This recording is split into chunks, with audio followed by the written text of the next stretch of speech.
Hello students, welcome to Tejas career academy. मेरा नाम है गिरीश नायक और आज हम लोग कुछ क्वेश्चंस देखने वाले हैं जो हमारी एग्जाम पर्सपेक्टिव से इंपॉर्टेंट है। आज हम लोग देखने वाले हैं फिजिक्स के क्वेश्चंस। ठीक है, फिजिक्स में भी हम लोग चलिए देखते हैं कौन कौन सा हम लोग दो चार क्वेश्चन करते हैं। दो चार क्वेश्चन मतलब 30 क्वेश्चन है टोटल इसमें, इस स्लाइड मतलब पूरे स्लाइड में। और इन सारे क्वेश्चन को हम लोग देखेंगे और कंटिन्यू ये चीज़ मतलब ये प्रोसेस हमारा कंटिन्यू रहेगा। सबसे पहले देखते हैं हमारा पहला क्वेश्चन क्या है। कार्य का मात्रक क्या होता है? कार्य का मात्रक क्या होता है? कार्य का मात्रक क्या होता है? तो आंसर क्या होता है इसका? जूल। कार्य का मात्रक क्या होता है? जूल। अब इसके बाद और भी देख लेते हैं और क्या क्या है। एक है न्यूटन है। न्यूटन किसका मात्रक होता है? फोर्स का मात्रक होता है। फोर्स का मात्रक है न्यूटन। वॉट किसका मात्रक है? किसका मात्रक है? विभवांतर का। विभवांतर का मात्रक वॉट। और डाइन किसका मात्रक होता है? ये भी किसका होता है? फोर्स का होता है। इन दोनों दोनों ही फोर्स का कैसे मात्रक हो सकता है? हो सकता है। फोर्स का मात्रक अगर हम लोग एसआई पद्धति में देखते हैं तो वो क्या होता है? न्यूटन। और अगर हम लोग देखते हैं सीजीएस पद्धति में तो उसमें क्या होता है? हमारा फोर्स का मात्रक डाइन होता है। अगला देखते हैं हम लोग। अगला क्वेश्चन क्या है हमारा? सूची एक को सूची दो से मिलाइए। एक को दो से मिलाना है और देखना है कि आंसर क्या बन रहा है हमारे पास।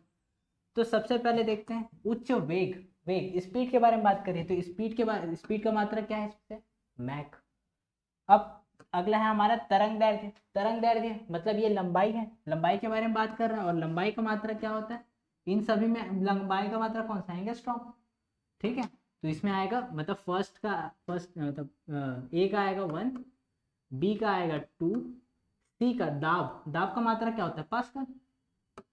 3। और ऊर्जा का मात्रक क्या होता है? जूल। तो 1 2 3 4, 1 2 अच्छा 1 2 3 4, तो आंसर क्या हो जाएगा हमारा? Option number C. अगला क्वेश्चन देखते हैं हम लोग। सूची एक को सूची दो से मिलाना है इसमें भी। तो इसमें क्या है? जूल है। ठीक है, जूल। जूल किसका मात्रक होता है? ये कार्य का मात्रक होता है। तो फर्स्ट का क्या आ गया? 3। अब हम लोग एक और तरीका होता है हमारा, एक एलिगेशन मेथड होता है ना। एलिगेशन मेथड का हम लोग यूज करने की कोशिश करके देखते हैं। एलिगेशन मेथड क्या है? अगर हम लोग को हमारे पास जैसे यहाँ पर 5 ऑप्शन दिए हुए हैं, मतलब 5 हमारे पास अलग अलग पॉइंट दिए हुए हैं, पांचों को हम लोग को मिलाना है। अगर हम लोग को करीब एक एक या दो अगर मिल गया, ठीक है, एक दो मिल गया, उसके बाद हम लोग लगाने की कोशिश करें तो हमारा आंसर आ जाता है। बहुत बार ये होता है। ठीक है, और सीजीपीएससी सीजी व्यापम दोनों में ही ये चीज काम आता है। तो सबसे पहले देखते हैं जूल का मात्रक क्या हो। जूल किसका मात्रक होता है? कार्य का मात्रक होता है। तो 1 का अगर 3 है क्या ऐसा ऑप्शन? हाँ, ये देखो पहला ही ऑप्शन मिल गया हम लोग को। ए का 3, बी का 1, सी का 2, डी का 4 और ई का 5। हम लोग को पहले ही पता चल, हम लोग को पहले का पता था फर्स्ट का ई आएगा। तो हमारे पास फाइनल आंसर क्या आ गया? A option. ठीक है, ए ऑप्शन आ गया हमारा। अगला देखते हैं हम लोग। यहाँ पर फिर से वही वाला बात। ठीक है, अब यहाँ पर क्या करना है हम लोग को? यहाँ पर भी सेम चीज़ ही है, क्योंकि ऐसा क्वेश्चन आता है, ध्यान रखेंगे। हमारे पास एक राशि दे दिया रहेगा ना, एक भौतिक राशि दे देगा और उसका मात्रक पूछता है, यूनिट पूछता है, इकाई पूछता है। तो ध्यान रखेंगे आप लोग, ये बहुत अच्छा क्वेश्चन रहता है और आता ही है ऐसा क्वेश्चन। पहला देख लेते हैं हम लोग, त्वरण। त्वरण का मात्रक क्या होता है? त्वरण मतलब क्या होता है? एक्सेलरेशन, मतलब change in velocity with respect to time is called as acceleration. तो फर्स्ट का क्या आ जाएगा हमारा? 4 मीटर पर सेकेंड स्क्वायर होता है। अगला देखते हैं हम लोग बल। जस्ट अभी देखिए बल का मात्रक क्या होता है? न्यूटन। कृत कार्य, कार्य का मात्रक क्या होता है? जूल। और आवेग का मात्रक क्या होता है? Newton second. क्योंकि आवेग, आवेग बराबर क्या होता है? आवेग का अगर फॉर्मूला अगर हम लोग देखते हैं तो क्या होता है? बल गुणित समय। बल गुणित समय होता है। तो बल का मात्रक न्यूटन और समय का मात्रक सेकेंड, तो क्या हो जाएगा? Newton second. ध्यान रखेंगे इस चीज को। तो हमारे पास फर्स्ट का क्या आ गया? फर्स्ट का ए का 4, बी का आया हमारा 3, सी का आया हमारा 1 और डी का आया हमारे पास 2। तो 4 3 1 2, 4 3 1 2, ऐसा कौन सा ऑप्शन है? 4 3 1 2। तो हमारा आंसर क्या होगा? Final answer D. अगला क्वेश्चन हम लोग देखते हैं। क्रिकेट का खिलाड़ी तेजी से आती हुई बॉल को रोकने के लिए हाथ पीछे करता है। जैसे कैच आ रहा है तो फिर ऐसे करके पहले क्या, जो भी खिलाड़ी रहेगा वो क्या करेगा? पहले बॉल आएगा, बॉल को पकड़ेगा और थोड़ा सा ऐसे खींचता है पीछे। और अगर हम लोग नहीं खींचे तो यहाँ पर क्या होगा? यहाँ पर इसका जो आवेग है, आवेग के कारण ये क्या हो जाता है? आवेग इसमें अगर हम लोग इसका आवेग को मेंटेन नहीं करेंगे तो क्या होगा? वो जंप कर जाएगा। ऐसे सीधा पकड़े तो जंप कर जाएगा, या फिर हम लोग अगर उसमें भी पकड़ लिए तो फिर क्या होगा, हम लोग को फोर्स ज़्यादा फील होगा।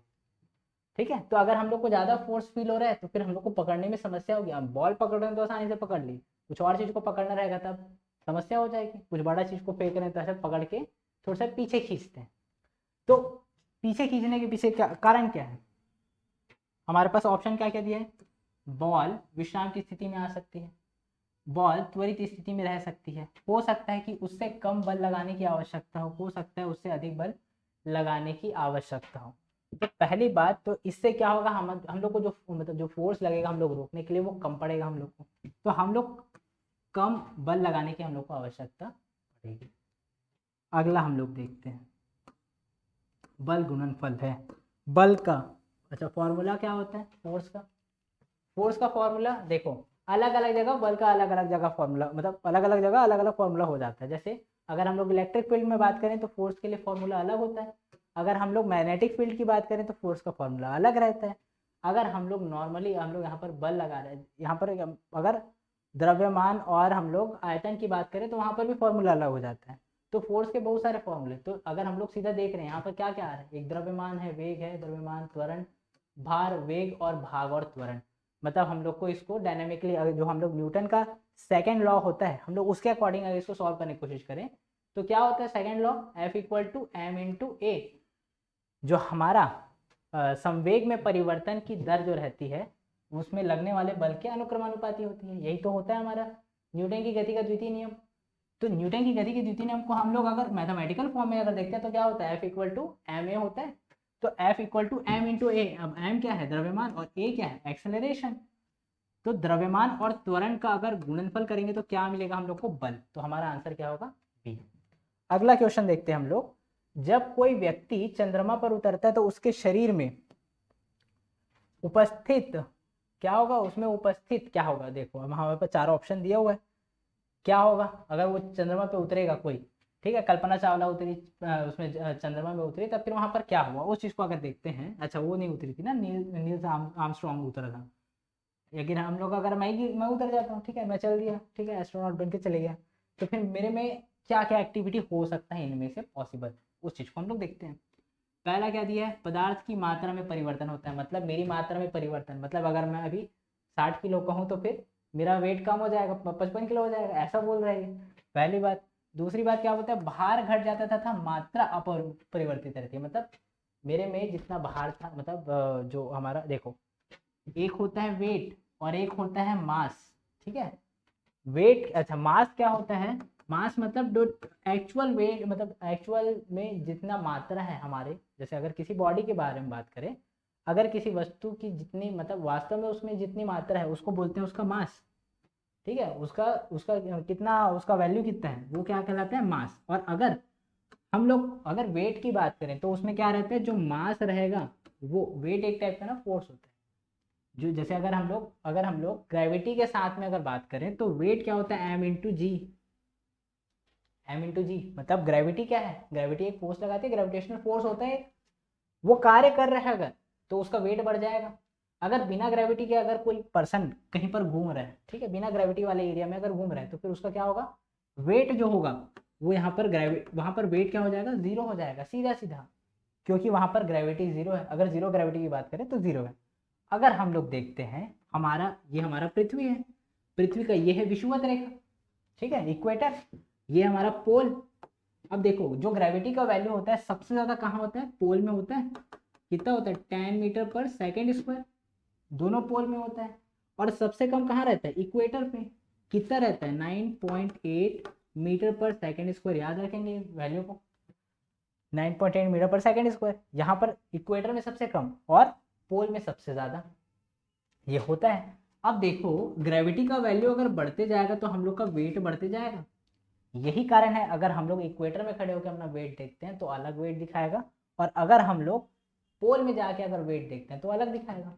अब जो चंद्रमा में वो होता है ना ग्रेविटी, चंद्रमा में भी ग्रेविटी है, ठीक है, लेकिन क्या होता है वो कम होती है, किससे, हमारे वेट मतलब हमारे पृथ्वी के ग्रेविटी से कम है। कितनी कम है, 1/6 टाइम्स कम है। इतना कम है, मतलब हमारे यहाँ जितना भी ग्रेविटी है ना उसका 1/6 कर देंगे ना, उतना कम, उतना ग्रेविटी चंद्रमा में है। मतलब वहाँ पर इसीलिए तो होता है ना, वहाँ पर ऐसे हवा में जंप करते हैं तो ज़्यादा अच्छे से जंप हो जाते हैं। हम लोग यहाँ पर जंप करेंगे तो ज़्यादा ऊंचा नहीं कूद पाएंगे, ठीक है। गिरीश सर कूदने की कोशिश करेंगे, ज़्यादा ऊंचा नहीं कूद पाएंगे। अब वहीं अगर गिरीश सर पहुँच गए, ठीक है, अब चंद्रमा में पहुँच गए, अब चंद्रमा में पहुँच के कूदेंगे ना तो बहुत दूर कूदेंगे। मतलब ऐसे कि यहाँ दुर्ग से जंप मारे और सीधा रायपुर पहुँच गए, इतना जोर से कूद दूंगा मैं, ठीक है। तो यहाँ पर क्या हुआ, ग्रेविटी कम हुई ना, इसलिए हमारे पास जो हम लोग को लगने वाला वेट जो है वो भी कम हो जाएगा। अगर ग्रेविटी बढ़ गया तो लगने वाला वेट भी बढ़ जाएगा। तो यहाँ पर अगर हम लोग चंद्रमा में उतर गए, ठीक है, मैं उतर गया चंद्रमा में, तो फिर क्या होगा, मेरी पदार्थ मतलब मेरे बॉडी की मात्रा में कोई परिवर्तन नहीं होगा। मेरे बॉडी में जितना एक्चुअल मास है ना उतना मास वैसे ही रहेगा, बट भार जो है, वेट जो है वो कम हो जाएगा, क्योंकि वहाँ पर ग्रेविटी कम है। तो मात्रा अपरिवर्तित रहेगी, मेरे अंदर जितनी मात्रा है, मेरा जितना मास है, मास उतना ही रहेगा। तो हमारा आंसर क्या हो जाएगा, बी, ठीक है।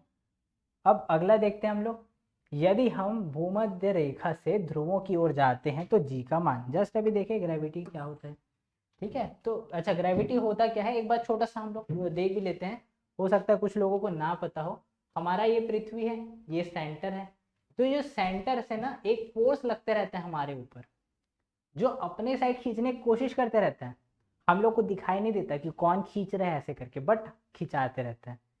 इसीलिए जैसे हम लोग कोई भी पत्थर को ऐसे फेंक रहे ना, हम लोग पृथ्वी की सतह से ऐसे चंद्रमा को मारूंगा मैं, ठीक है, करके बॉल फेंक दिए उसके साइड। अब वो बुरा मान जाएगा, तो बोलेगा चल जा तथास्तु, नीचे जा तू, ऐसे करके। तो बॉल यहाँ ऊपर फेंके ना तो बॉल नीचे आ जाएगा।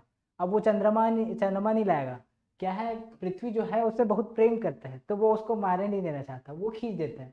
तो यहाँ पर एक अट्रैक्शन फोर्स काम करता है, ठीक है, उस अट्रैक्शन फोर्स को ही बोलते हैं ग्रेविटी, ठीक है। मतलब एक्चुअली फोर्स है ग्रेविटेशनल फोर्स, बट उसके कारण इसके एवज में जो हमारे पास ग्रेविटेशनल फोर्स होता है, इसके एवज में क्या होता है, जो स्पीड में चेंजेस जो आता है, स्पीड में चेंजेस को क्या बोलते हैं, एक्सेलरेशन। तो अगर इस फोर्स के कारण अगर कोई चेंजेस आ रहा है स्पीड में, वेलोसिटी में अगर चेंजेस आ रहा है, तो उसको क्या बोलेंगे, acceleration due to gravity. Acceleration हो रहा है क्यों, ग्रेविटी के कारण, so acceleration due to gravity. और हिंदी में बोलते हैं गुरुत्वीय त्वरण, ठीक है, उसी को बोलते हैं स्मॉल जी। ध्यान रखेंगे, स्मॉल जी मतलब होता है गुरुत्वीय त्वरण, और जो कैपिटल जी होता है ना, ये गुरुत्वाकर्षण नियतांक है, सार्वत्रिक गुरुत्वाकर्षण नियतांक। इसको कौन दिया था, न्यूटन। बल का जितना भी चीज है ना, मैक्सिमम चीज कौन दिया है, न्यूटन दिया है। बल के रिलेटेड, बल से रिलेटेड अगर कोई क्वेश्चन आता है और उसमें अगर मतलब साइंटिस्ट की बात कर रहे हैं और आपको पता ही नहीं है कि कौन सा साइंटिस्ट होगा ऐसे करके, तो आप लोग सीधा आंख बंद करके लगा दीजिए न्यूटन बाबा के ऊपर, वो आंसर वो आपको सही करा देंगे, ठीक है। मरने के बाद भी हमारे कुछ काम आ गए, ठीक है, ऐसे भी काम बहुत आए हैं जो भी है। तो हमारे पास तो इन दोनों में अंतर होता है, ग्रेविटेशनल कांस्टेंट अलग होता है और ग्रेविटी स्मॉल जी अलग होता है, ठीक है। गुरुत्वीय त्वरण है वो गुरुत्वाकर्षण नियतांक है। कमेंट में जल्दी बताइए कि जो कैपिटल जी होता है उसका वैल्यू क्या होता है, ठीक है, कांस्टेंट वैल्यू है और याद रखने की भी जरूरत है। कम देखिए उसमें आंसर क्या होता है। अब हम लोग क्या कर रहे हैं, यदि हम भूमध्य रेखा से ध्रुवों की ओर जा रहे हैं, मतलब हम लोग का भूमध्य रेखा कहाँ है, ये हमारा भूमध्य रेखा है, यहाँ से हम लोग ध्रुवों की ओर जा रहे हैं, तो उधर साइड या फिर इधर साइड। तो क्या होता है यहाँ पर भूमध्य रेखा में हमारा जी का वैल्यू कितना होता है, 9.8 मीटर पर सेकेंड स्क्वायर। और जो हमारा ध्रुव है वहां पर कितना होता है, 10 मीटर पर सेकेंड स्क्वायर। ये कम है, ये ज़्यादा है।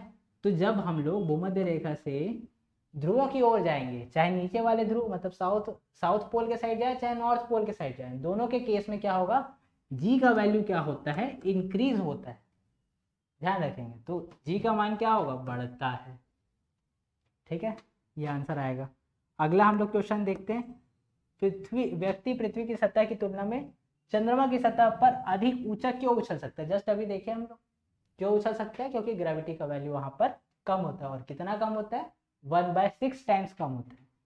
तो यहाँ पर ऑप्शन क्या कह दिया है, चंद्रमा की सतह खुरदुरी होती है, लेकिन वो उसका कारण नहीं है।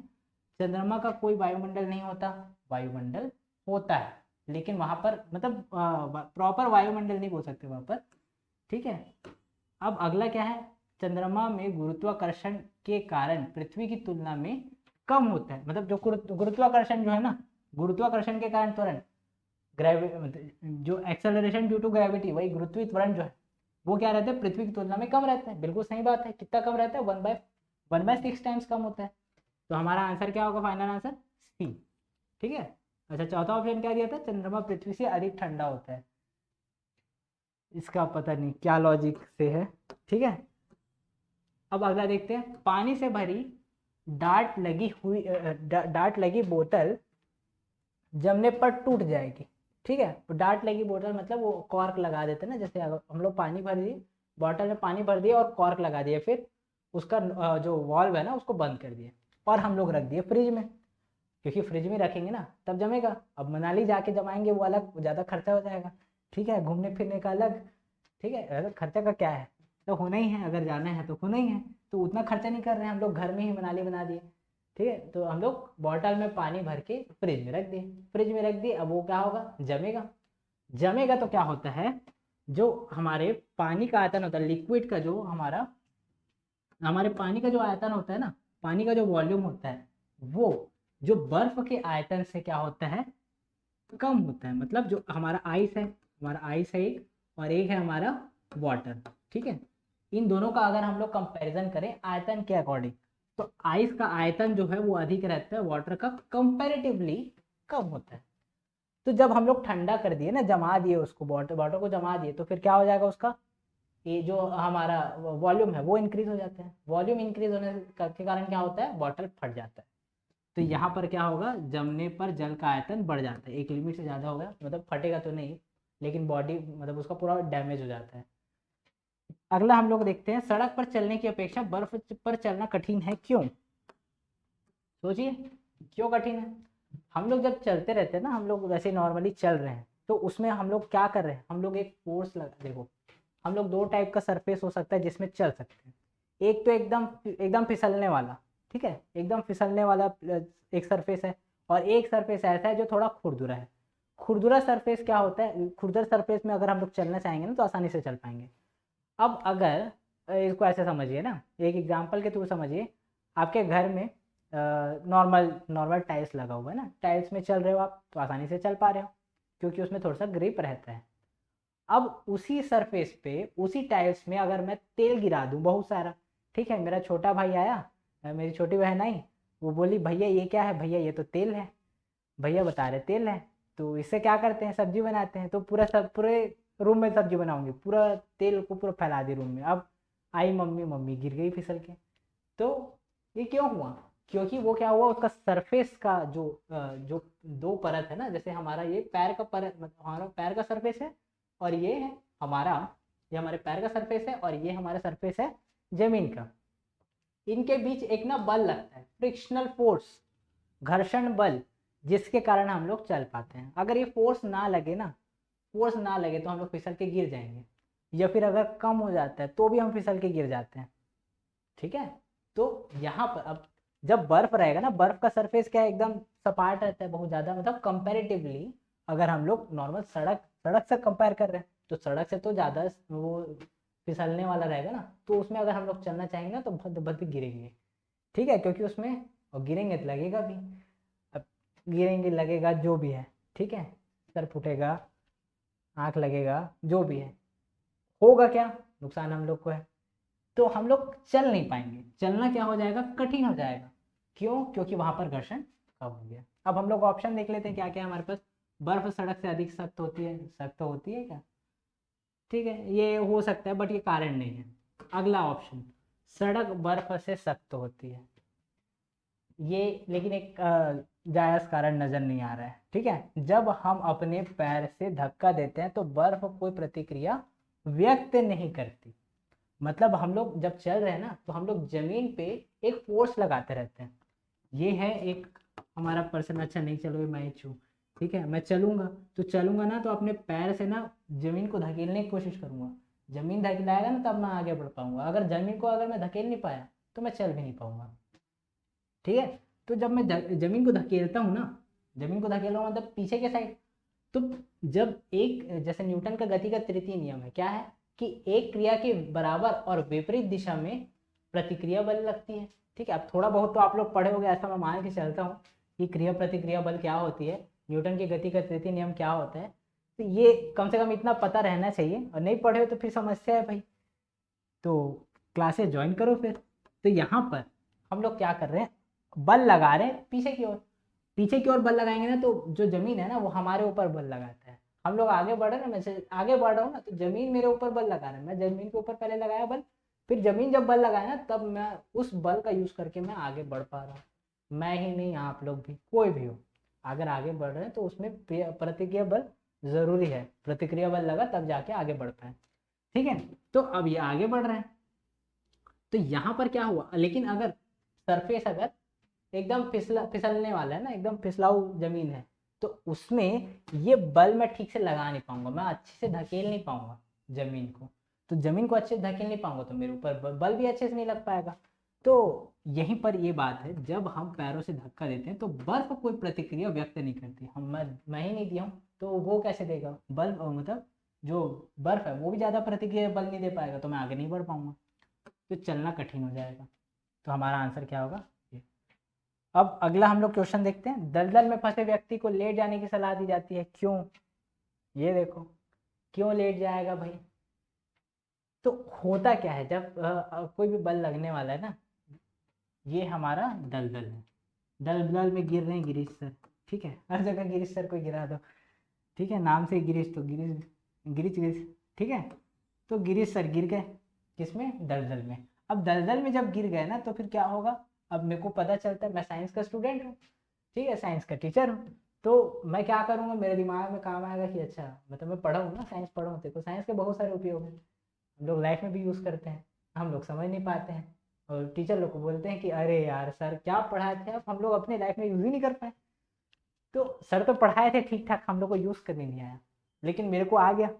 तो मैं सोचा अगर मैं अपना, अब देखो यहाँ पर क्या होता रहता है, मैं जितना छटपटाऊंगा, दलदल में अगर मैं गिर गया हूँ या कोई भी गिर गया है तो फिर वो क्या करेगा, छटपटाएगा, निकलने की कोशिश करेगा, ऐसे बाहर निकलने की कोशिश करेगा।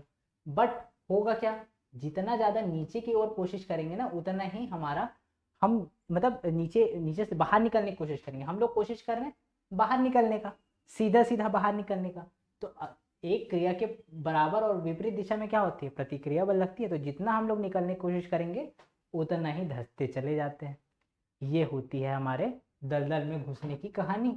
ठीक है, ये कहानी है। इससे पहले कि मैं पूरा बूढ़ जाऊं, मैं सोचूंगा कि अरे यहाँ पर अगर जो हमारा मतलब जो यहाँ पर तीन, मतलब अगर हम लोग दो गाड़ी को देखें ना, एक गाड़ी है जिसका सामने का मतलब जो ये है ना, एक कार है यहाँ पर, उसका डिज़ाइन ऐसा है, ठीक है, तो ये एक टाइम पे स्पीड चल सकता है, ठीक है, अच्छा खासा स्पीड चल सकता है। बट अगर किसी कार में, जो रेसिंग कार देखना ऐसे रहता है, ऐसे रहता है, मतलब स्टार्टिंग का जो भाग रहता है ना वो थोड़ा नुकीला रहता है, इससे क्या होता है, आसानी से हवा को चीरते बनता है। अब हवा को फाड़ दिए सर, ऐसा वाला देखो, फाड़ दिए तो फाड़ दिए, ठीक है, हवा को चीरते हुए आगे निकल गया इसमें से। तो यहाँ पर हो क्या रहा है, यहाँ पर अगर हम लोग ऐसा वाला यूज़ करते थे, यहाँ पर बल जो लगता है ना, इसके द्वारा लगाने वाला बल जो है वो ज़्यादा, हम लोग को ज़्यादा मेहनत करना पड़ेगा, बहुत ज़्यादा भगाना पड़ेगा, तब जाके इसको बराबरी कर पाएंगे। अब ये क्या करेगा, ये हल्का सा स्पीड बढ़ाएगा और बहुत स्पीड से भागेगा। तो क्या हुआ यहाँ पर, अगर मैं यहाँ पर सीधा सीधा अगर तौर पे अगर उसमें से निकलने की कोशिश करूँगा तो फिर मैं और ज़्यादा आसानी से अंदर घुस जाऊँगा। और अगर मैं उसी की जगह पूरा लेट गया, ठीक है, ये ऐसे था ना, गिरीश सर सीधा नीचे घुसे थे, अब गिरीश सर दलदल में तैरेंगे, ठीक है, फैल गए, तब क्या होगा, तो दलदल में इसी का, तो यहाँ पर क्या होगा, जो बल लग रहा है ना वो आसानी से नहीं लगेगा, ठीक है, मतलब जो बल लग रहा है ना उसमें बल की मात्रा में कमी आ जाएगी, तो आसानी से नहीं लगेगा। तो इस कारण क्या बोलते हैं, जब दलदल में फंसो ना तो लेट जाना, तो क्या पता आपकी फलाना फलानी ना आ जाए और वो आपको बचा ले, ठीक है, या फिर आपके दोस्त आ गए तो दोस्त बचा लेंगे, बाकी जैसा भी है यहाँ पर आप लोग को लेट जाना चाहिए, ठीक है, तब जाके होगा। अब उसके पीछे का कारण क्या है, क्षेत्रफल अधिक होने से दाब कम हो जाता है, क्षेत्रफल अधिक हो गया तो दाब कम हो गया, पहला कारण। दूसरा कारण, क्षेत्रफल अधिक होने से दाब अधिक हो जाता है, क्षेत्रफल अधिक है तो दाब अधिक। देखो पहले क्या था, क्षेत्रफल में सिर्फ मेरा पैर आ रहा था, ठीक है, जब पैर ऐसे रहेगा ना, पैर पाँव है, ठीक है, तो पहले पाँव आ रहा था, तो यहाँ पर क्या हो रहा था, एरिया, यहाँ पर एरिया कम, और अगर मैं फैल गया पूरा तो एरिया बढ़ गया। तो यहीं पर बोल रहे हैं एरिया अधिक हो गया तो दाब अधिक हो जाएगा, दाब अधिक हो जाएगा तो मैं अंदर घुस जाऊंगा। दाब और क्षेत्रफल में कोई संबंध नहीं है, ये तो गलत बात है। क्षेत्रफल अधिक होने से दाब कम हो जाता है। जब क्षेत्रफल बढ़ जाता है ना, देखो यहाँ पर क्षेत्रफल बढ़ गया, अगर मैं लेट गया, सीधा खड़ा रहने के बजाय अगर मैं लेट गया तो डेफिनेटली यहाँ पर क्या होगा, जो एरिया है, एरिया इंक्रीज हो गया, एरिया इंक्रीज हो जाएगा तो यहाँ पर जो प्रेशर लगने वाला, जो प्रेशर रहेगा नीचे जाने के लिए, वो कम हो जाएगा। अब वो कम हो गया तो फिर मैं बच जाऊंगा। तो आंसर क्या होगा, क्षेत्रफल अधिक होने से दाब कम हो जाता है। अगला क्वेश्चन, एक व्यक्ति पूर्णतः चिकने बर्फ के क्षैतिज समतल के मध्य विराम स्थिति में है, न्यूटन के किस नियम का उपयोग करके वह अपने आप को तट तक ला सकता है। मतलब वो बर्फ में है, बर्फ के मध्य में, अपने विराम स्थिति में, तो न्यूटन का कौन सा लॉ को यूज करेगा तब जाके वो पहुंचेगा। पहला नियम, दूसरा नियम, तीसरा नियम पहला, दूसरा और तीसरा तीनों एक साथ। तो हम लोग एक बार देख लेते हैं कि गति के नियम क्या क्या होते हैं। पहला, शॉर्ट में देखेंगे, ज़्यादा लॉन्ग में नहीं जाएंगे। पहला नियम क्या होता है, न्यूटन की गति का पहला नियम, अगर कोई वस्तु चल रही है तो वो चलती रहेगी जब तक उस पर फोर्स नहीं लगाएंगे। जैसे हम लोग गाड़ी चला रहे हैं तो गाड़ी तब तक चलते रहेगा जब तक ब्रेक नहीं लगाएंगे, तब तक चलते रहेगा।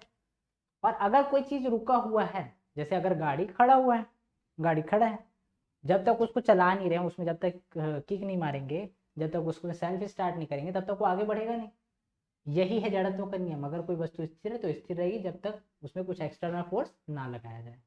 दूसरा, दूसरा नियम क्या बोलता है, जितना मतलब हम लोग जो हमारा फोर्स है ना, फोर्स मास और एक्सेलरेशन के बराबर होता है, या फिर जो उसमें उसके संवेग में होने वाले परिवर्तन रहेगा ना, इसके संवेग में, कोई वस्तु है उसके संवेग में परिवर्तन की दर क्या कहलाती है, मतलब वो संवेग में परिवर्तन, जितना परिवर्तन होगा उतना उसका फोर्स बढ़ेगा, जितना ज़्यादा उसमें मतलब वो रहेगा ना, मोमेंटम जितना ज़्यादा रहेगा उतना ज़्यादा उसका फोर्स उसको लगाना पड़ेगा। ठीक है, ये हमारा दूसरा नियम। और तीसरा नियम क्या बोलते हैं, प्रत्येक क्रिया के बराबर और उसके विपरीत दिशा में प्रतिक्रिया बल कार्य करती है। ठीक है, तो ये पहला, दूसरा, तीसरा नियम। अब हम लोग देखते हैं, चिकना बर्फ है, उसमें चलने की कोशिश कर रहे, बीच में विराम की स्थिति में, न्यूटन के किस नियम का प्रयोग करके अपने आप को तट पे ला सकता है। अगर हम लोग को वहां तक जाना है तो हम लोग क्या यूज करेंगे, जड़त्व का नियम यूज नहीं कर सकते। ठीक है, जड़त्व का नियम यूज करेंगे तो कैसे होगा, मतलब हम लोग मतलब रुके हैं ना, जब फोर्स लगा रहे हैं, फोर्स लगा दिए मतलब जड़, उसकी जड़ता खत्म हो गई, अभी तो विरामावस्था में, अब उसकी जड़ता को खत्म कर देंगे तो पहला नियम तो लग नहीं सकता। दूसरा, उसके संवेग में परिवर्तन तब तक नहीं होगा जब तक उसमें गति नहीं आएगा। और तीसरा में क्या होगा, हम लोग क्या कर रहे हैं, हम लोग एक बल लगा रहे हैं, बल लगाए, उसके विपरीत में हम लोग, हमारे ऊपर बल लगा, उससे हम लोग थोड़ा सा आगे बढ़े, फिर बल लगाए, फिर उसके विपरीत में बल लगा, तो हम लोग थोड़ा सा और आगे बढ़े। तो ऐसे बढ़ते बढ़ते बढ़ते बढ़ते हम लोग कहाँ पहुँच जाएंगे, लास्ट तक पहुँच जाएंगे। तो हमारा आंसर क्या होगा, गति का तृतीय नियम। अगला, एक पेंडुलम से दोलन करने वाले घड़ी को पृथ्वी से चंद्रमा पर ले जाएं, ठीक है, पृथ्वी से चंद्रमा पर ले जाएं तो क्या होगा, सोचो क्या होगा जब तक मैं बता ना दूं। पहला ऑप्शन क्या है, सुस्त हो जाएगा, मतलब धीरे धीरे चलेगा। दूसरा क्या है, तेजी से चलेगा। तीसरा क्या है, पृथ्वी के समान समय देगा। और चौथा क्या है, कार्य करना बंद कर देगा। तो हम लोग देखते हैं वहां पर निर्वात, प्रॉपर निर्वात है नहीं, ठीक है, तो बंद तो नहीं करेगा। अब वहां पर ग्रेविटी कम है, तो वहां मतलब पृथ्वी की अपेक्षा ग्रेविटी कम है, तो समान समय भी नहीं देगा, टाइम कुछ ना कुछ तो चेंज हो जाएगा। तेजी से चलेगा, अब तेजी से चलेगा, तेजी से तो नहीं चल सकता क्योंकि वहां पर ग्रेविटी यहाँ पर से कम है, तो तेजी से नहीं चलेगा। तो हमारा क्या हो जाएगा, जो घड़ी है, पेंडुलम जो है वो क्या हो जाएगा, सुस्त हो जाएगा। घड़ी चल रहा और पेंडुलम का मूवमेंट दोनों अलग अलग चीज है ना, तो आंसर क्या होगा हमारा, सुस्त। अगला क्वेश्चन, गैस से भरे गुब्बारे का नाखून की तुलना में सुई से फटना आसान होता है, क्यों। हमारे पास एक बलून है, ठीक है, मेरी बहन का बलून है, अब मैं उसको फोड़ने का मेरा मन, तो उसको फोड़ूंगा मैं, तो उसको फोड़ने के लिए मैं क्या यूज़ करूँगा, पेन से, पेन का यूज़ करूँगा, पेन से फोड़ने की कोशिश करूँगा, या फिर मम्मी का पिन को ले लिया, पिन से फोड़ दिया। अब ऐसा तो नहीं होगा कि मैं एक तो बैट पकड़ा और बैट का जो पीछे का वो रहता है ना हैंडल, ये बैट है, ये उसका हैंडल है, हैंडल से तोड़ने की कोशिश करूँ, फोड़ने की कोशिश करूँ, ऐसा तो नहीं करूँगा, इतना बेवकूफ़ तो नहीं हूँ, साइंस का स्टूडेंट हूँ। दिमाग लगाया, सुई को पकड़ा, सुई से भेज दिया। सुई से भेजने से क्या होगा, ये फूट जाएगा। इस देखो फूटेगा, तीनों में से फूट जाएगा ना, ऐसा नहीं है कि बैट से नहीं फूटेगा, बैट से भी जोर से लगाएंगे तो फिर फूट जाएगा। लेकिन क्या करेंगे, जोर से लगाएंगे। वही अगर हम लोग इससे लगाते, पेन से लगाते तो मतलब पेन से लगाते तो थोड़ा जल्दी हो जाता, और अगर हम लोग सुई से लगाते तो फिर और जल्दी हो जाता है, क्योंकि वहां पर का जो पॉइंट रहेगा ना, जो पॉइंट रहेगा, जो मतलब जहां पर से हम लोग प्रेशर लगा रहे हैं, वो यहाँ पर प्रेशर क्या है, मतलब थोड़े से प्रेशर में काम बन जाएगा, वहां पर बहुत प्रेशर लगाना पड़ेगा, बहुत बल लगाना पड़ेगा। अब देखो यहाँ पर, तो यहाँ पर क्या है, अच्छा बैट नहीं है, वहां पर नाखून है ना, नाखून क्या रहता है, थोड़ा चौड़ा रहता है। अब वो एकदम वैम्पायर टाइप वाला नहीं है भाई, कि नाखून ऐसा हो जाएगा गिरीश सर का ऐसे करके, वैसा तो नहीं है, ठीक है, थोड़ा चौड़ा रहता है ऐसे। तो हम लोग देखते हैं नाखून, अब ऑप्शन देखना स्टार्ट करते हैं ना, नाखून गुब्बारे पर, अच्छा हमारे पास दो है ऑप्शन, ध्यान रखो, एक है नाखून है हमारे पास, नाखून जो ऐसा ऐसा डिजाइन का है, और एक है हमारे पास सुई, ऐसे है हमारा। तो इसमें से इसका सरफेस कौन, किसका सरफेस एरिया कम है, इसका सरफेस एरिया कम है, तो उससे जल्दी फूटेगा। नाखून गुब्बारे पर सुई की तुलना में अधिक दाब डालता है, ऐसा बात नहीं, जितना हम लोग फोर्स लगाएंगे दाब भी बढ़ते जाएगा। गैस सुई के साथ अधिक प्रतिक्रियाशील होता है, ऐसा नहीं है कि मतलब सुई देखा तो मैं जल्दी फूटूंगी, ऐसा नहीं बोलती गुब्बारा, ठीक है। अगला ऑप्शन क्या है, नाखून सुई की तुलना में अधिक लंबा होता है, उसकी लंबाई से फर्क नहीं पड़ता। सुई गुब्बारे पर नाखून की तुलना में अधिक दबाव डालती है, क्योंकि कम पावर में जल्दी से, मतलब ज़्यादा उसमें दाब ज़्यादा हो जाता है ना, इसलिए हमारा आंसर क्या होगा, सुई गुब्बारे की तुलना में सुई गुब्बारे पर नाखून की तुलना में अधिक दबाव डालती है। अगला देखते हैं ना, क्वेश्चन नंबर 16 क्या है, क्रिकेट की गेंद को किस कोण से मारा जाए कि वह अधिकतम दूरी तय कर सके। ये देखो हमारा आ गया प्रोजेक्टाइल मोशन, ठीक है, प्रोजेक्टाइल मोशन, ध्यान है कि नहीं, इसका फॉर्मूला क्या होता है, ध्यान रखेंगे। अब प्रोजेक्टाइल मोशन, कोई भी मोशन जो होता है, अगर हम लोग कोई सा भी जैसे बॉल फेंक रहे हैं ना, बॉल फेंक के मैं मार रहा हूँ फलानी को, अब वो मार रहा हूँ उसको, तो क्या होगा, वो मतलब एकदम सीधा सीधा नहीं जाएगा, वो थोड़ा सा क्या अपना रास्ता, मतलब फलानी को कैसे मार दूं ऐसे करके, बॉल को भी दुख हो रहा है, तो वो क्या करेगा, वो रास्ता चेंज कर देगा, ठीक है, मतलब वो सीधा सीधा, देखो मैं यहाँ से फेंका, ठीक है, यहाँ यहाँ पर मैं हूँ, यहाँ पर फलानी ने, अब मैं फेंकूंगा इसको, मारूंगा, तो मैं ना इसके सीधा सिर पे मारूंगा ऐसे करके ना, इस लाइन से फेंका, इस सीधे में ऐसे फेंका, तो क्या हुआ, वो जाके इसके चरणों में गिर गया, अरे भाभी जी ऐसे करके, तो ये गड़बड़ हो गया यहाँ पर। तो यहाँ पर ये हुआ क्या, देखो इसको जाना चाहिए था ऐसे, लेकिन ये चले गया ऐसे। ऐसे ही होता है जब हम लोग बॉल फेंकते हैं, बॉल फेंके यहाँ पर से ऐसे, यहाँ पर खड़ा हूँ ना मैं, अगर मैं बॉल को ऐसे ऊपर फेंकूंगा तो क्या होगा, वो ऐसे आएगा, ऐसे फेंका हूँ तो ऐसे ही आ जाए, ऐसा नहीं होता। मान लो अगर मैं एकदम सीधा सीधा फेंक दिया, ठीक है, जो कि पॉसिबल नहीं है, ठीक है, लेकिन अगर हम लोग कोई मशीन का यूज़ किए, मशीन से फेंकने की कोशिश किए, तो यहाँ से सीधा सीधा फेंकें तो उसके बाद भी सीधा वहीं पर आ जाए, ऐसा ज़रूरी नहीं है, वो थोड़ा सा क्या करता है, प्रोजेक्टाइल, मतलब ऐसा थोड़ा सा कर्व बना के ना आगे बढ़ता है, तो इसी को बोलते हैं प्रोजेक्टाइल मोशन या फिर प्रक्षेप्य गति, ठीक है। तो कोई भी वस्तु जो है, ठीक है, वो कैसा गति करता है, वो कैसा गति करता है, एक प्रोजेक्टाइल, मतलब ऊपर से अगर ऊपर फेंक रहे हैं ना, तो हमेशा क्या करेगा, प्रोजेक्टाइल मोशन में गति करता है, इसी को बोलिए मोशन क्या है, प्रोजेक्टाइल मोशन। अब देखो हम लोग को ज़्यादा से ज़्यादा दूर अगर फेंकना है तो हम लोग को कुछ एंगल बनाना पड़ेगा, अगर 90 डिग्री का एंगल बना दिए, मतलब सीधा सीधा ये इससे ज़मीन से ना, ज़मीन से अगर 90 डिग्री का एंगल बना के फेंकूंगा तो ज़्यादा दूर नहीं जा पाएगा, तो मैं क्या करूँगा, मैं 45 डिग्री का एंगल बना के फेंकूंगा ऐसे 45 डिग्री से, तो उसमें ये मैक्सिमम डिस्टेंस ट्रैवल करता है, ध्यान रखेंगे। तो आंसर क्या होगा हमारा, क्षैतिज से 45 डिग्री का कोण बना के फेंकेंगे। अगला क्या है, वस्तु को गर्म करने पर उसके अणुओं में क्या होता है, अणुओं की चाल बढ़ जाएगी, ऊर्जा कम हो जाएगी, भार बढ़ जाएगा या फिर भार घट जाएगा।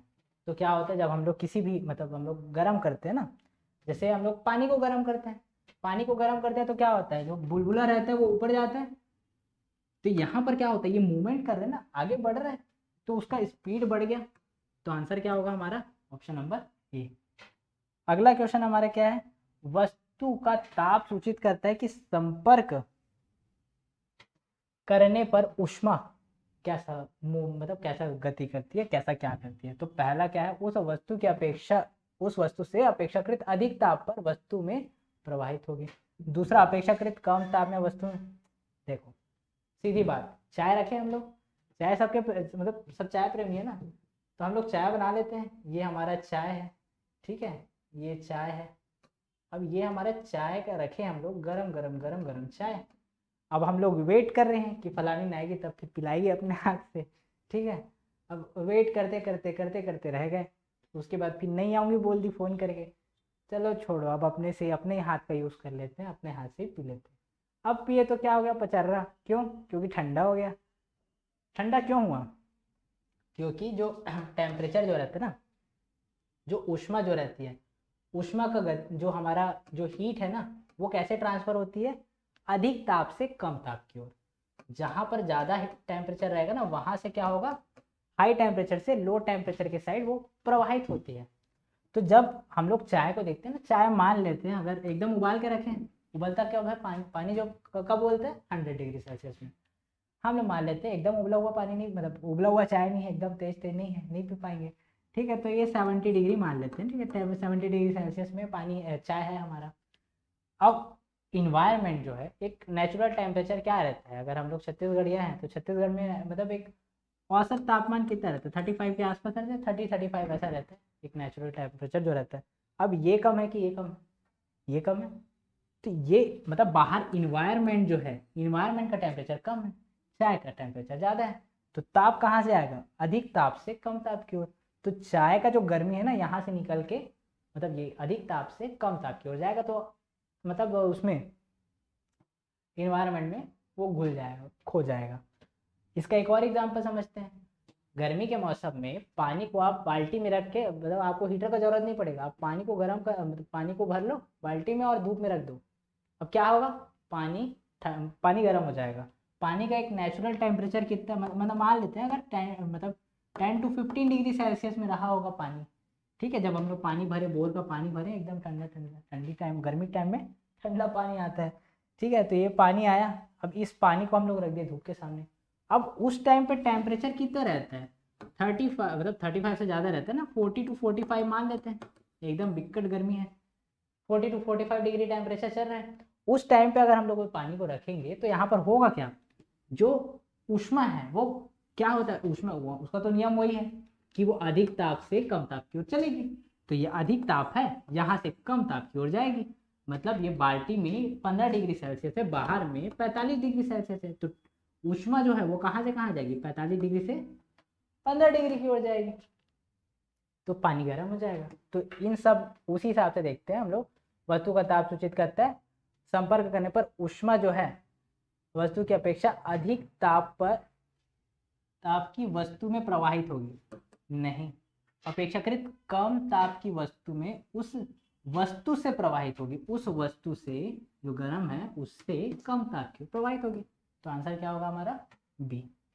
अगला देखते हैं हम लोग, जब कुछ पानी का लगातार मंथन किया जाता है तब उसका ताप बढ़ जाता है। इस क्रिया में क्या हो रहा है, मंथन कर रहे हैं, ठीक है, मतलब हम लोग बिलो रहे हैं, ठीक है, बहुत देर तक अगर वो घुमा रहे हैं तो फिर ना उसमें ना क्या होता है, टेम्परेचर जो है ना वो बढ़ जाता है। ऐसा नहीं कि एकदम 10 डिग्री में कर रहे थे 20 डिग्री हो गया, उतना ज़्यादा भी नहीं बढ़ता है, ठीक है, थोड़ा बढ़ जाता है, वो एकदम नगण्य रहता है।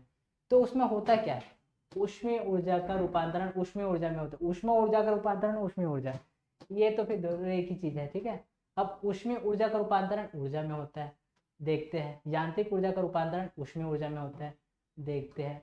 ऊष्मीय ऊर्जा का रूपांतरण यांत्रिक ऊर्जा में होता है, ऊष्मा का रूपांतरण होगा यांत्रिक ऊर्जा में। ऐसा तो ये तो नहीं हो रहा है यहाँ पर, यहाँ पर यांत्रिक ऊर्जा हम लोग बिलो रहे हैं ना, जैसे अगर हम लोग वो बना रहे हैं ना मही वाला, मही का बिलोना को यूज़ कर रहे हैं हम लोग, ऐसे ऐसे करके बिलो रहे हैं, तो क्या होगा, पानी का टेम्परेचर जो रहेगा, पानी का कर रहे हैं तो पानी का टेम्परेचर इंक्रीज होगा, या फिर और कुछ चीज़ का कर रहे हैं तो मतलब कि जिस चीज़ को भी हम लोग बिलोएंगे उसका टेम्परेचर इंक्रीज होता जाएगा। तो वो क्यों हो रहा है, ये यांत्रिक ऊर्जा मिल रही है ना, यहाँ पर हम लोग ऐसे घुमा रहे हैं तो क्या, कौन सा ऊर्जा जनरेट होगा, यांत्रिक ऊर्जा, मैकेनिकल एनर्जी। तो मैकेनिकल एनर्जी किस में चेंज हो जाएगा, ऊष्मीय ऊर्जा में, हीट में चेंज हो जाएगा। तो हमारा आंसर क्या आएगा इसमें, 19 का आएगा सी। अगला देखते हैं 20। अत्यधिक ऊंचे तापों की माप की जाती है, जो हमारे पास एकदम हाई टेम्परेचर रहता है ना, जैसे सूर्य 5000 डिग्री सेल्सियस। अब हमारा थर्मामीटर तो कितना रहता है, 100 सेंटीमीटर, हाँ 100 डिग्री सेल्सियस तक रहेगा। अगर सेल्सियस पैमाना यूज़ कर रहे तो, फ़ारेनहाइट यूज़ कर रहे तो 212 तक रहेगा, उससे ज़्यादा कहाँ रहेगा। तो इतना ज़्यादा 5000, 8000, 15000, 20000 ऐसा ऐसा हम लोग को देखना है अगर, तो उसके लिए हम लोग नॉर्मल टेम्परेचर तापमापी यूज़ नहीं कर सकते। तो हम लोग कौन सा तापमापी यूज़ करते हैं, पूर्ण विकिरण तापमापी। ठीक है, पूर्ण विकिरण तापमापी का यूज़ करते हैं हम लोग अधिक टेम्परेचर को ऑब्टेन करने के लिए। अगला देखते हैं सेल्सियस मापक्रम पर जल के क्वथनांक और हिमांक क्रमशः क्या होते हैं।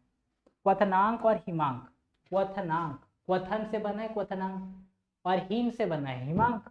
तो क्वथनांक में क्या होता है, अगर उबलने का जो पॉइंट है, अच्छा जहां पर वो एकदम उबलना स्टार्ट होता है ना, उसको बोलते हैं क्वथनांक। एक होता है गलनांक, दोनों एक जैसा लगता है। जहाँ तो यहाँ पर ना एक होता है क्वथनांक, एक होता है गलनांक। ठीक है, ध्यान रखेंगे दोनों में अंतर होता है। क्वथनांक मतलब क्वथन बिंदु, ठीक है, मतलब ये होगा, मतलब ये बॉइलिंग पॉइंट, बॉइल कितने टेम्परेचर पे बॉइल होता है, तो वो पॉइंट क्या कहलाता है, क्वथनांक। और कितने टेम्परेचर पे वो गलना स्टार्ट होता है उसको बोलते हैं गलनांक, मेल्टिंग पॉइंट। एक होता है हिमांक, फ्रीजिंग पॉइंट, कितने टेम्परेचर देंगे तब उसका वो जमना स्टार्ट होगा, वो उसका फ्रीजिंग पॉइंट हुआ। अब हम लोग देखते हैं सेल्सियस पैमाना, जल का क्या होता है, जल का कितने डिग्री में जमता है, 0 डिग्री सेल्सियस पे जमता है।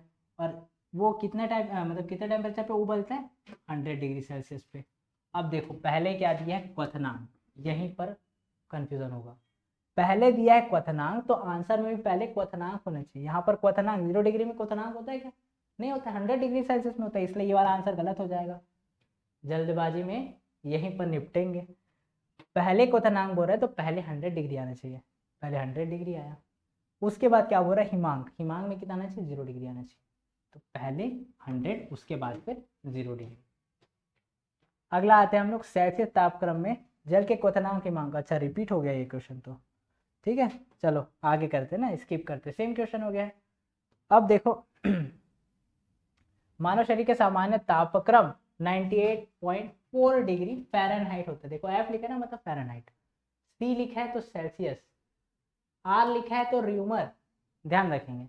तो हमारे मानव शरीर का तापमान अगर हम लोग फ़ारेनहाइट पैमाने में अगर देखते हैं तो कितना होता है, 98.4 डिग्री फ़ारेनहाइट होता है हमारे शरीर, मतलब सामान्य व्यक्ति के शरीर का तापमान होता है इतना।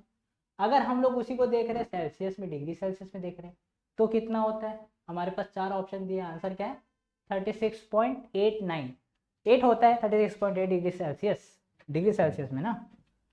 तो अगर हम लोग डिग्री सेल्सियस में देखते हैं तो 36.89 याद रहे तो ठीक, ना रहे तो भी कोई दिक्कत नहीं। ठीक है, अगर ऑप्शन में मान लो, अब ऑप्शन में ये दिया ही नहीं है, ऑप्शन में दिया है 37 और बाकी ऑप्शन भी मैच नहीं कर रहे हैं, तो आंसर क्या लगा लेंगे आप लोग, 37। क्योंकि कभी कभी ऐसे कुछ कुछ मतलब एग्जाम्स में ऐसा आ चुका है कि 37 दे देते हैं। अगला आते हैं हम लोग, ध्वनि तरंगों की प्रकृति क्या होती है। ध्वनि तरंगे कैसी होती है, अनुप्रस्थ, अनुदैर्घ्य, अप्रगामी या विद्युत चुंबकीय। तो ध्यान रखेंगे हमारी जो ध्वनि तरंगे होती है वो क्या क्या होती है, अनुप्रस्थ होती है, ट्रांसवर्स होती है। अब अवश्रव्य तरंगों की आवृत्ति, अवश्रव्य आ गया, पराश्रव्य आ गया, हम लोग देखते हैं कब बहरे हो जाते हैं हम लोग। ठीक है, तो हमारे अगर हम लोग श्रव्य मतलब सुनने, ठीक है, श्रव्य सीमा मतलब सुनने की सीमा, कहाँ तक हम लोग सुन सकते हैं, तो उस आधार पे अगर हम लोग देखते हैं तो तरंग 3 प्रकार के होते हैं। एक होता है इंफ्रासोनिक, अपश्रव्य, एक होता है ऑडिबल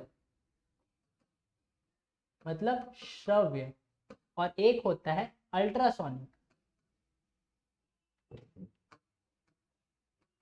अल्ट्रासोनिक। ठीक है, आप लोग हिंदी नाम भी याद रखेंगे, इंग्लिश नाम भी याद रखेंगे, इसको बोलते हैं पराश्रव्य। अब होता क्या है, ऑडिबल वाला को हम लोग सुन पाते हैं, हम लोग को जितना भी सुनाई दे रहा है ना, उसका जो फ्रीक्वेंसी रहता है वो कितना रहता है, 20 हर्ट्स से लेके 20,000 हर्ट्स या 20 किलो हर्ट्स, यहाँ तक रहता है। ये किसका रहता है, ऑडिबल का, मतलब इस फ्रीक्वेंसी में अगर कोई ध्वनि हमारे कान में प्रवेश करे, कोई ध्वनि तरंग हमारे कान में प्रवेश करे तो हम लोग उसको सुन पाएंगे। अब कुछ होती है जो हम लोग को सुनाई नहीं देती है, जैसे सुनामी आने वाला रहता है ना, भूकंप आने वाला रहता है, तो हम लोग को सुनाई नहीं देता है। लेकिन जो जानवर रहते हैं ना, जंगली जानवर, वो लोग को सुनाई दे देता है, जैसे कुत्ते। ठीक है, कुत्तों को सुनाई दे देता है, पता नहीं मेरे दोस्त को क्यों सुनाई देता है। तो इंफ्रासोनिक जो है, ठीक है, वो किस मतलब जानवरों को सुनाई दे देता है, ये वाला तरंग। तो जो बड़े चीज़ों से निकलता है वो रहता है इंफ्रासोनिक रहता है। तो इसका लिमिट क्या रहता है, लेस देन 20 हर्ट्ज। 20 हर्ट्ज से कम रहेगा ना, तो वो वाला साउंड वेव को क्या बोलेंगे, इंफ्रासोनिक साउंड वेव बोलेंगे। और अगर ये 20,000 के तक है, ठीक है, अगर ये 20,000 मतलब 20 किलो हर्ट्ज से अधिक हो, ठीक है, अधिक हो मतलब मोर देन 20 किलो हर्ट्ज से अधिक हम लोग के पास अगर कोई साउंड वेव आ रही है, तो उसको भी हम लोग नहीं सुन पाएंगे। हम लोग को सुन पाएंगे सिर्फ ऑडिबल को। ध्यान रखेंगे, अपश्रव्य का क्या होता है लिमिट, 20 हर्ट्ज से कम। पराश्रव्य का क्या होता है, 20,000 हर्ट्ज से अधिक या फिर 20 किलो हर्ट्ज से अधिक। और श्रव्य का क्या होता है, 20 to 20,000 हर्ट्ज। तो हम लोग देखते हैं अवश्रव्य के लिए कितना रहता है, 20 हर्ट्ज से कम, हमारा पहला आंसर। अब पराश्रव्य में क्या होगा, 20 से अधिक, 20,000 से अधिक, यहाँ पर है क्या, नहीं है। तो सी ऑप्शन, डी ऑप्शन में देखो, अच्छा देखो सी ऑप्शन में 20 किलो हर्ट्ज से अधिक, तब हम लोग को सुनाई नहीं देगा, दोनों ही सुनाई नहीं देता है। अगला आते हैं, शिकार पर पक्षियों या बाधाओं का पता लगाने के लिए चमगादड़ अथवा डॉल्फिन किस परिघटना का प्रयोग करते हैं। देखो जो चमगादड़ रहते हैं कभी टकराते नहीं है ना, तो वैसे नहीं है, मतलब जैसे जैसे सीधा सीधा जा रहा है और एकदम मतलब जाके सामने पेड़ है, वो उड़ रहा है ना, वो रात के टाइम में उसको प्रकाश तो दिखाई नहीं देगा, तो उसको पता कैसे चलता है, अगर उसको वो क्या करता है, एक वेव ना वो छोड़ते रहता है, लगातार लगातार छोड़ते रहता है। और वो वेव क्या होती है, वो साउंड वेव ना, जैसे यहाँ पर पेड़ है ना, इसमें यहाँ पर एक चमगादड़ है हमारा, ठीक है, ये वो साउंड वेव छोड़ते जा रहा है। अब यहाँ पर ये कुछ अगर आ गया उसके बीच में, कुछ रास्ते में कुछ आ गया, कुछ ऑब्स्टेकल आ गए, तो वो क्या होगा, यहाँ पर से ध्वनि क्या होती है, परावर्तित हो जाती है। परावर्तन का गुण होता है ध्वनि में, इसी को क्या बोलते हैं, इको, इसी को बोलते हैं। मतलब इसमें एक घटना होती है, परावर्तन में एक घटना होती है एको का। जैसे हम लोग यहाँ से आवाज़ दिए गिरीश गिरीश गिरीश, तो वहाँ से सुनाई देगा गिरीश गिरीश गिरीश, सुनाई देगा ना, वही तो है। तो वही क्या है, वही इको है, ठीक है। अब यहाँ पर क्या हो रहा है, इसको जब ये साउंड वेव भेजता है ना, तो वापस भी आते रहता है परावर्तित होकर, अगर कोई वस्तु सामने है तो बार बार परावर्तित होगा, उसके पास वापस आते जाएगा। तो इससे क्या होता है, इसको पता चल जाता है कि कितने देर में आ रहा है, मतलब वो एकदम बड़ा गणितज्ञ रहता है। ये जो चमगादड़ रहता है ना, बहुत गणितज्ञ है, उसको इतना पता रहता है कि हाँ यहाँ से मैं भेजा हूँ यहाँ तक, और वहाँ से इतने सेकंड में वापस आ गया, मतलब मैं एकदम बस झपाने वाला हूँ ऐसे करके। तो वो समझ जाता है कि नहीं यहाँ पर से साइड से निकलना है, तो साइड से निकल जाता है। बहुत मतलब बहुत बड़ा फिजिकिस्ट होता है, मतलब फिजिक्स का एकदम महारथी रहता है, भौतिक शास्त्री है ये, ठीक है। और वही चीज़ क्या करता है, चमगादड़ भी यूज़ करता है, डॉल्फिन भी ये यूज़ करता है। तो क्या यूज़ किया, वो परावर्तन। तो पराकार ध्वनि का अपवर्तन, ध्वनि का प्रकीर्णन, प्रतिध्वनि का निर्धारण, विस्पंदों का बनाना। तो क्या होगा, प्रतिध्वनि, इसी को बोलते हैं इंग्लिश में इको, ठीक है, या एको। तो हमारा आंसर क्या हो जाएगा, डी। अगला, कीड़ों तथा हानि पहुंचाने वाले तत्वों को घर से दूर भगाने के लिए प्रयोग में लाया जाता है, किसको यूज करते हैं। अब देखो हम लोग भगाने के लिए भी यूज करते हैं ना, जो हमारे पास साउंड वेव रहती है ना, उसका यूज हम लोग भगाने के लिए भी करते हैं, कीड़ा वेड़ा। या तो हम लोग वो छिड़क दें, ठीक है, वो क्या बोलते हैं, अलग अलग वो आते हैं ना, पेस्टिसाइड्स आते हैं, वो सब कुछ छिड़क दो, एक तो उससे मर जाएगा, वो उससे भाग जाएगा। या फिर वेव भेज दो, तो वेव से भी मर जाएगा। तो कौन कौन सा वेव हो सकता है, अल्ट्रासोनिक, रेडियो, सबसोनिक, इंफ्रारेड। तो आंसर क्या होगा, अल्ट्रासोनिक। अल्ट्रासोनिक का यूज करते हैं हम लोग कीड़ों को भगाने में। अब हमारे पास दो और क्वेश्चन आते हैं, विमानों के आंतरिक भागों की सफाई में किसका उपयोग किया जाता है। अब इसके लिए क्या यूज करेंगे, अब भी देखें हम लोग पराश्रव्य का यूज करते हैं ना, पराश्रव्य मतलब अल्ट्रासोनिक, अल्ट्रासोनिक का यूज करेंगे तो फिर वो साफ हो जाएगा। अच्छा ऑक्साइड देखो एसिड वगैरह, कार्बन डाइऑक्साइड, वो सब का यूज नहीं करते हम लोग। अगला क्वेश्चन है, पुरुषों की अपेक्षा महिलाओं की आवाज़ अधिक तीक्ष्ण होती है, ठीक है, मतलब एकदम तीखा तीखा बोलते हैं, ऐसा बोल रहे हैं, ऐसा नहीं बोलना चाहिए लेकिन बोलते हैं। तो तीखा बात तीखा नहीं है ना, तीक्ष्ण मतलब होता है, तीखा नहीं होता ना, तीक्ष्ण मतलब होता है पतला, जो जितना ज़्यादा पतला है ना वो उतना ज़्यादा तीक्ष्ण है। जैसे तीक्ष्ण धार वाली तलवार ऐसा करके बोला जाए, तो उस तलवार की जो धार रहेगी ना वो एकदम एकदम पतला रहेगा, एकदम धारी मतलब वो रहेगा ना, पतला रहेगा, तो उसके लिए यूज़ करते हैं हम लोग, पतला के लिए यूज़ करते हैं तीक्ष्ण का। पर्यायवाची में लिख देना, हिंदी में आएगा तो। अब यहाँ पर होता है ऐसा, ये आदमी लोग का आवाज़ एकदम मतलब शांत टाइप से रहता है, जैसे मेरा ही आवाज़ आप लोग सुन रहे हो, एकदम जोर जोर से बोल, मतलब जोर से क्या, नॉर्मली बोलूँगा तो भी लोगों को लगेगा कि डांट रहा हूँ ऐसे करके, ठीक है, फलानी में गुस्सा हो गई उसी से। तो ये सब चीज़ क्या होता है, मतलब देखो आदमी का आवाज़ क्या रहता है, आदमी की आवाज़ में दम रहता है, ये भी बोल सकते हैं आदमी की आवाज़ में थोड़े मतलब जो तीक्ष्णता रहती है वो कम रहती है, तीक्ष्ण नहीं बोलते आदमी लोग ना, जोर जो मतलब भर भराते हुए बोलते हैं, ऐसा बोल सकते हैं, ठीक है, एकदम क्लियरली सुनाई नहीं दे रहा है सर, ऐसा हो सकता है। अब लेकिन महिलाओं की आवाज़ क्या होती है, एकदम मतलब सुरीली आवाज़ वाली, सुरीली अखियों वाले, अच्छा अखियों में भी सुरीली हो गई, आवाज़ में तो सुरीली है ही, अखियों से भी सुरीली हो गई, ऐसा हो जाता है, तो सुरीली है मतलब वहाँ पर क्या हुआ, उसका जो मतलब तीक्ष्णता है वो एकदम मतलब एकदम तीक्ष्ण आवाज़ को वो लोग यूज़ करते हैं, एकदम पतला पतला बोलते हैं। तो ये उनके गुण रहते हैं ना उनके, मतलब ऐसा नहीं है, वो मैन्युफैक्चरिंग डिफेक्ट है बोल सकते हैं, ठीक है, मैन्युफैक्चरिंग ही ऐसा किया है भगवान हम लोग को कि आदमी लोग का आवाज़ तेज हो गया, मतलब थोड़ा वो हो गया ना, कम तीक्ष्ण हो गया, और महिला का आवाज़ तीक्ष्ण हो गया। कंपेयर करना है तो अरिजीत सिंह और श्रेया घोषाल को ले लीजिए। अरिजीत सिंह मतलब पूरे गले के बाहर से गाते हैं ऐसा लगता है, बोलते मतलब गाते तो मुंह से ही है, जो भी है। तो तीक्ष्णता अधिक रहेगी महिलाओं के में, और पुरुषों में तीक्ष्णता कम होती है। अब देखो तो इसमें क्या होता है, तारतत्व अगर तीक्ष्ण अधिक है ना, तो तारतत्व जो रहता है वो कम होता है।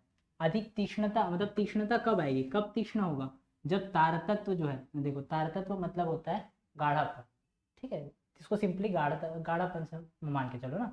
तो अगर हमारे पास ना दो, अगर हम लोग दो वैसल लेते हैं, दो हमारे पास दो नलियाँ हैं, उसमें हम लोग ना अलग अलग लिक्विड को उसमें प्रवाहित कर रहे हैं, एक से प्रवाहित कर रहे हैं पानी, वाटर प्रवाहित हो रहा है, और दूसरे से हम लोग प्रवाहित कर रहे हैं शहद। तो शहद क्या होता है, गाढ़ा रहता है, तो वो आसानी से आगे नहीं बढ़ता है। अब वो आसानी से आगे नहीं बढ़ रहा है, क्यों, क्योंकि उसका तारतत्व अधिक है।